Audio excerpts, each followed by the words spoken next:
हाय दोस्तों, welcome to धन। दोस्तों, आज मैं जब ये वीडियो रिकॉर्ड कर रहा हूं तो निफ्टी अपने ऑल टाइम हाई पे है। 2024 के एंड में निफ्टी अपने ऑल टाइम हाई से नीचे आई थी साल खत्म होने से पहले। आज 2025 खत्म होने से पहले मतलब एग्जैक्टली उसके एक साल के बाद ऑल टाइम हाई हिट करने के बाद मार्केट दोबारा से ऑल टाइम हाई हिट कर रही है। मुझे वहां से इंडिकेशन मिला था लास्ट ईयर 2025 में not be a very great year, क्योंकि 2022, 23, 24 में हम लगातार ऑल टाइम हाई हिट कर रहे थे। 2025 में हमने ऐसा नहीं किया और अब जाके नवंबर एंड में हमने उसका ऑल टाइम हाई हिट किया है। तो स्टार्टिंग के 6 महीने नीचे रही, फिर उसके बाद मार्केट रिकवर किया, तो कोई एक एक्स्ट्रा ऑर्डिनरी गेन जनरेट नहीं हुआ। लेकिन 2026 से मेरी एक्सपेक्टेशन बहुत ज्यादा है। मैं यहां पर कोई रिकमेंडेशन नहीं दे रहा कि आपको क्या करना चाहिए क्या नहीं करना चाहिए। मैं सिर्फ चार्ट्स के बेसिस पे ये बता रहा हूं कि अगर साल का एंड खराब होता है तो इसका मतलब यह है कि आने वाले कुछ महीने भी हो सकता है खराब हो। और अभी जब साल का एंड बहुत अच्छा हो रहा है तो मेरी एक्सपेक्टेशन भी इसी चीज पे बिल्ड है। तो ये एजुकेशन पर्पस के लिए मैं आपको बता रहा हूं कि मैं किस तरीके से अगले साल का एनालिसिस एक थोड़ा सा हिंट लेके करता हूं। ऑफ कोर्स हम उसमें मंथली चार्ट, ईयरली चार्ट सब कुछ देखते हैं,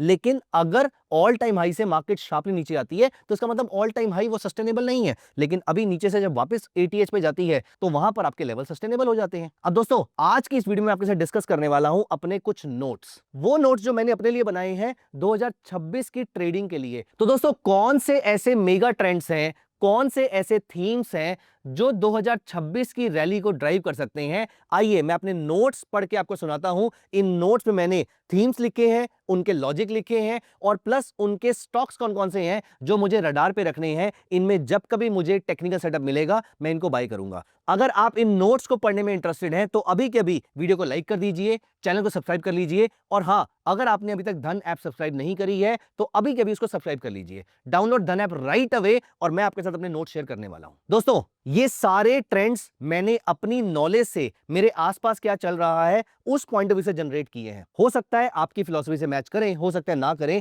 लेकिन आप डेफिनेटली इनके थ्रू अपने लिए अच्छे स्टॉक जरूर ढूंढ सकते हैं। दोस्तों, पहला मेरा थीम और पहला मेरा ट्रेंड इस लॉजिक पे बेस्ड है। मैं आपके साथ लॉजिक शेयर करता हूं। दोस्तों, आपको नहीं लगता कि आज से 20 साल पहले, 15 साल पहले, इवन 10 साल पहले पानी की कोई खास कमी नहीं हुआ करती थी? हाँ, दिल्ली हो गया, मुंबई हो गया या कोई भी और मेट्रो हो गया या कोई भी और टीयर 2 टीयर 3 सिटी हो गया, वहां पर पूरा टाइम पानी नहीं आता था। लेकिन आजकल आप पानी की किल्लत की न्यूज बहुत ज्यादा देख रहे हैं। अनडाउटेडली पॉल्यूशन बहुत ज्यादा बढ़ गया है, उसकी वजह से भी प्योरीफाइड वाटर की रिक्वायरमेंट बहुत ज्यादा हो गई है। लेकिन दोस्तों, water crisis is actually a problem right now, not just in India but across the world. अब दोस्तों, जो कंपनीज इसमें डीसैलिनेशन करेंगी, जो रिसाइकलिंग करेंगी, आई एम वेरी श्योर उन कंपनीज को बेनिफिट होने वाला है। दोस्तों, ये सारी companies clean tech, water tech या फिर टेक्नोलॉजी ड्रिवन बेसिकली इंडस्ट्रीज होती हैं ये। And I am very very sure that this industry is going to boom starting from 2026। ऐसा नहीं है कि 2026 में ही सारे स्टॉक चलना शुरू हो जाएंगे, लेकिन 2026 कैन बी एन ईयर जहां पर आप उसको याद रखेंगे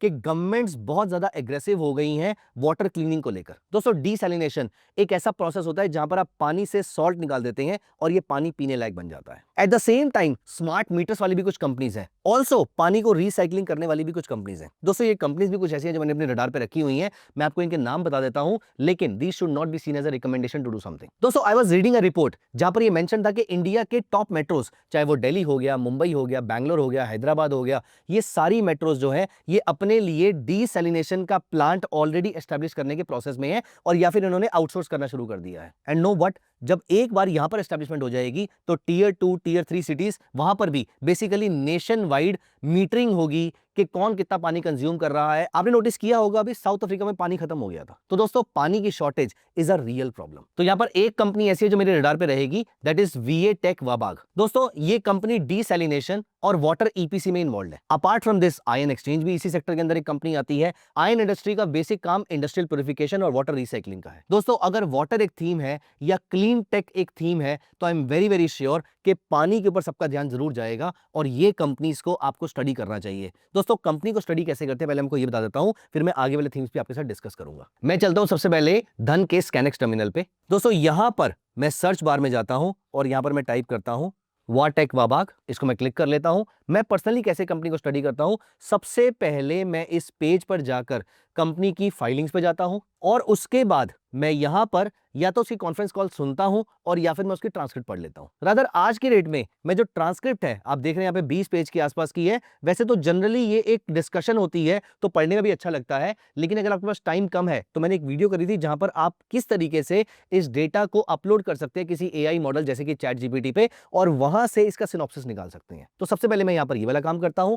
इसके बाद मैं वापस इस कंपनी के फाइनेंशियल्स पे जाता हूं और यहां पर फाइनेंशियल्स में जाकर मैं इसका ईपीएस का ग्रोथ रेट जरूर चेक करता हूं। यहां पर मैं क्वार्टरली की जगह इसको एनुअल कर देता हूं और यहां पर देखिए 24 रुपीज से 59 रुपीज 60 के आसपास। तो पिछले 5 साल में अगर ईपीएस का ग्रोथ रेट कम से कम 2.5 टाइम्स के आसपास हुआ होता है तो मैं यहां पर इसको अच्छा कंसीडर करता हूं। Although the higher the better, लेकिन कम से कम इतनी मेरी रिक्वायरमेंट होती है। एट द सेम टाइम मैं ये भी चेक करता हूं कि उसका रेवेन्यू ग्रोथ रेट कितना हुआ है। जैसे इस कंपनी का इस समय रेवेन्यू ग्रोथ रेट बहुत अच्छा नहीं है। रीजन बीइंग के बीच में इसका रेवेन्यू 2020 में काफी गिरा था और उसके बाद वो धीरे धीरे स्टेडीली बढ़ना शुरू हुआ है। लेकिन अगर आप पिछले 2 साल के अंदर देखें तो यहां पर 2900 से बढ़कर अप्रोक्सीमेटली 3300 और उसके बाद टीटीएम अगर आप नोटिस करें तो 3600 करोड़ के आसपास का रेवेन्यू बढ़ चुका है। दोस्तों यहां पर मेरे लिए कंपनी जो प्रॉफिटेबल होनी चाहिए। नेट प्रॉफिटेबल अभी हो या ना हो क्योंकि ये ग्रोइंग कंपनीज होती हैं। एबिडा तो डेफिनेटली पॉजिटिव होना चाहिए, लेकिन अगर आप इसका नेट प्रॉफिट भी देखें तो 147 करोड़ से बढ़कर ये फिलहाल 320 करोड़ के आसपास आया है। सबसे इंटरेस्टिंग बात क्या है कि 2023 में 11 करोड़ था और वहां से बढ़कर 320 करोड़ के आसपास आया। और चार्ट्स पे क्योंकि ये जनरली छोटी कंपनीज होंगी तो मुझे 2 कंडीशन मीट होती हुई चाहिए।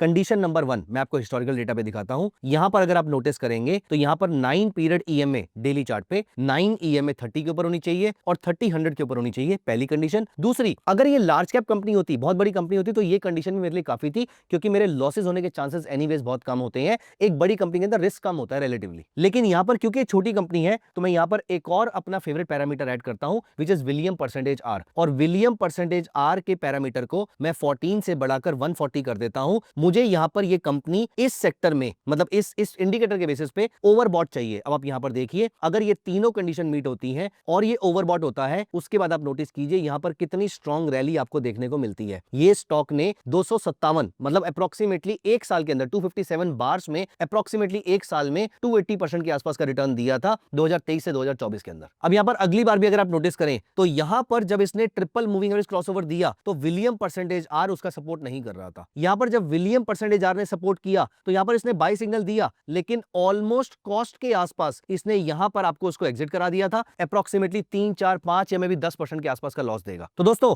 ये ट्रेडिंग स्ट्रेटजी है जहां पर ये दोनों पैरामीटर्स अगर मैच करते हैं, अगर आपके प्रॉफिट्स होंगे तो बहुत बड़े होंगे, अगर आपके लॉसेस होंगे तो बहुत छोटे होंगे। दोस्तों ऐसे केसेस में मोस्टली मैं एमटीएफ फैसिलिटी को भी यूज करता हूं। आई एम वेरी श्योर आपको एमटीएफ के बारे में मालूम होगा, जहां पर आप कम पैसे देकर ज्यादा बड़ा ट्रेड ले सकते हैं। अनडाउटेडली ये आपको तभी करना चाहिए जब आप अपने रिस्क मैनेजमेंट को समझते हो। एट द सेम टाइम आपको यहां पर पूरा कैश डिप्लॉय करने की भी जरूरत नहीं पड़ती है क्योंकि धन पे आप अपने म्यूचुअल फंड्स को अगर परचेस करते हैं तो ये म्यूचुअल फंड्स आप डीमैट में ले सकते हैं। दोस्तों डीमैट में म्यूचुअल फंड लेने का फायदा ये है कि आप इसी को प्लेज करके इसके अगेंस्ट अपने शेयर्स को परचेस कर सकते हैं या फिर कोई और भी ट्रेडिंग कर सकते हैं। दोस्तों ऐसा करके हम अपने आरओआई को सिग्निफिकेंटली इंप्रूव कर सकते हैं और ये प्रोसेस मैं सिर्फ तभी लगाता हूं जब मेरा बड़ा आरओआई एक्सपेक्टेड होता है। जैसे कि आपने वीए टेक में देखा, यहां पर अगर ये लॉस देता है तो 2 4 5 या 10% के आसपास देता है। अगर ये सेटअप प्रॉफिट देता है तो आपको बड़ा प्रॉफिट देता है और यही सेटअप मैं अपने बाकी थीम्स में भी यूज करने वाला हूं। दोस्तों मैं फंडामेंटल और टेक्निकल दोनों को साथ में इसलिए यूज करता हूं क्योंकि मैं एक बहुत ही बड़े हाइपोथेसिस पे बिलीव कर रहा हूं कि ये सेक्टर चलेगा।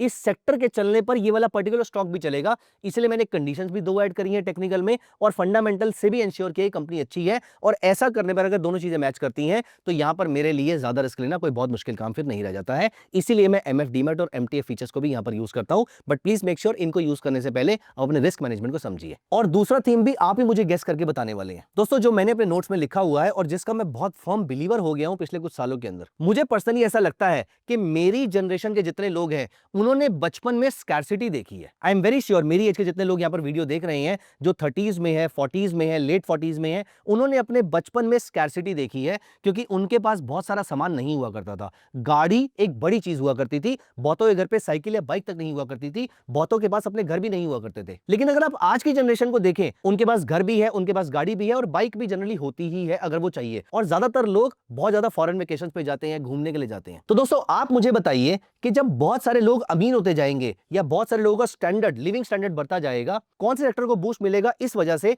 अगर लोगों के पास बहुत पैसा आएगा तो। दोस्तों मुझे ऐसा लगता है कि लग्जरी कंजम्पशन एक ऐसा सेक्टर है जिसको बूस्ट मिल सकता है, and there is no better time than 2026 for this, क्योंकि पिछले 2-3 सालों से ये ट्रेंड धीरे धीरे आप देखेंगे बिल्डअप होता जा रहा है। इस ट्रेंड में बहुत सारी कंपनीज हैं जिन्होंने पिछले कुछ सालों में ग्रो किया है। आपने ट्रेंड को बढ़ते हुए देखा होगा, आपने टाइटन को ना गिरते हुए देखा होगा। जब मार्केट्स गिरती हैं तो टाइटन बहुत ज्यादा नहीं गिरता है। दोस्तों इस सेक्टर में इथोस भी एक कंपनी है जो लग्जरी वॉचेस बनाती है। दोस्तों अगर हम इथोस के फाइनेंशियल्स को देखें स्कैनएक्स पे चल के, तो यहां पर हम नोटिस करेंगे एक कंपनी जिसका ईपीएस 2019 में 8 रुपए के आसपास हुआ करता था, मुझे कम से कम डबल से ऊपर चाहिए। देखिए इसका ईपीएस आज बढ़ के 38 रुपीस के आसपास का हो चुका है। रेवेन्यू अगर आप देखेंगे तो 445 करोड़ से बढ़कर 1440 करोड़ के आसपास तक हो चुका है। This is a beautiful sector जो आपके ट्रैक पे जरूर रहना चाहिए, जो आपके रडार पे जरूर रहना चाहिए। तो यहां पर लग्जरी कंजम्पशन में और कौन कौन सी कंपनीज हो सकती हैं, आप मुझे कमेंट्स में जरूर बताइएगा। दोस्तों एक और लास्ट सेक्टर जो आई एम वेरी वेरी श्योर आपने कभी ना कभी सोचा होगा, मैं आपको याद दिला देता हूं, इंडिया की सेमीकंडक्टर अवेकनिंग। यस, मैं डेलिबरेटली ये वर्ड यूज कर रहा हूं,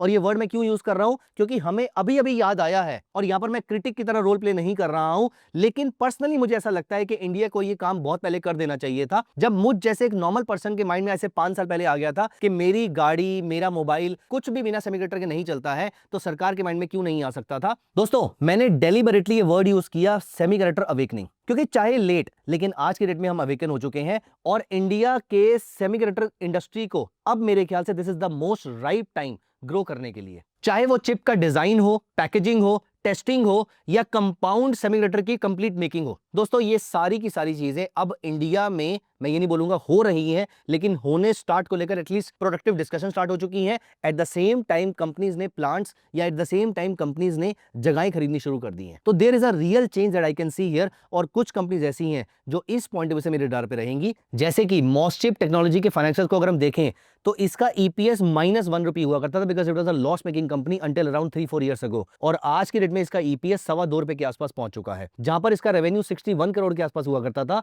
वहां पर रियल चेंज इंडस्ट्री में देखने को मिल रहा है, जब इसका रेवेन्यू बढ़ के 547 करोड़ रुपीस हो चुका है। -5 के EBITDA से ये 68 के EBITDA तक आ गई है, और अगर हम पैट को देखें तो 13 करोड़ के लॉस से आज ये 43 करोड़ के प्रॉफिट में कंपनी खड़ी हुई है। तो दोस्तों मैं यहां पर आपको सिर्फ फाइनेंशियल्स के बेसिस पे ये बता रहा हूं कि कंपनी को कैसे स्टडी करते हैं, कंपनी लेनी है नहीं लेनी है, फाइनेंशियल अच्छे लगते हैं नहीं लगते, ये सारी चीजें आपको अपने एंड पे जरूर टेस्ट करनी है। एट द सेम टाइम मैंने आपके साथ टेक्निकल एनालिसिस के पैरामीटर्स डिस्कस किए हैं। दोस्तों प्लीज मेक श्योर कि आपको फाइनेंशियल जितने मर्जी अच्छे लगे, if they are supported by technicals, तो टेक्निकल और फंडामेंटल दोनों को मिला के बनता है फ्यूजन एनालिसिस। मैं आपको एक फॉर्मूला बताता हूं, price of the share is equal to fundamentals raised to the power sentiment. इसका मतलब क्या है कि फंडामेंटल पे प्राइस डिपेंडेंट होता है, लेकिन eight the same time sentiment पे पावर के टर्म्स में एक्सपोनेंशियली डिपेंडेंट होता है। अगर किसी सेक्टर का टाइम आ गया है, अगर किसी स्टॉक का टाइम आ गया है और टेक्निकल उसको सपोर्ट कर रहे हैं, उसमें डिमांड आ रही है, ऐसे टाइम पर फंडामेंटल का इंपैक्ट बहुत जल्दी आता है और स्टॉक बहुत शार्पली बढ़ता है। तो कंपनी के फंडामेंटल्स चेक कीजिए, फाइनेंशियल चेक कीजिए, और टेक्निकल के मेरे सेटअप को चेक कर लीजिए। अगर ये सारी चीजें मैच कर रही हैं तो आप एमटीएफ के बेसिस पे, एमएफ डीमैट के बेसिस पे, या फिर कैश मार्केट में किसी भी फॉर्म में आप शेयर को परचेस कर सकते हैं। एक छोटा सा स्टॉप लॉस रखिएगा और बड़े टारगेट्स रखिएगा। स्टॉप लॉस क्या रहेगा? Recent swing low. टारगेट्स जब तक आपका 9 पीरियड ईएमए 100 पीरियड ईएमए के ऊपर है। दोस्तों ये 3 थीम्स को ध्यान में रखिएगा। ये तीनों थीम मैंने आपके साथ कौन कौन से बताई हैं अभी के अभी कमेंट्स में एक बार मेंशन कर दीजिए, और अगर आपने अभी तक चैनल को सब्सक्राइब नहीं किया है तो अभी कर लीजिए। वीडियो को प्लीज लाइक कर दीजिएगा। आई एम वेरी वेरी श्योर आपको मेरे नोट्स पसंद आए होंगे और आपको कुछ सीखने को मिला होगा। अगर हाँ तो वीडियो को अभी कभी लाइक कर दीजिए और चैनल को सब्सक्राइब कर लीजिए। See you in the next video. Bye bye, take care. Investments in the securities market are subject to market risk. Read all the related documents carefully before investing.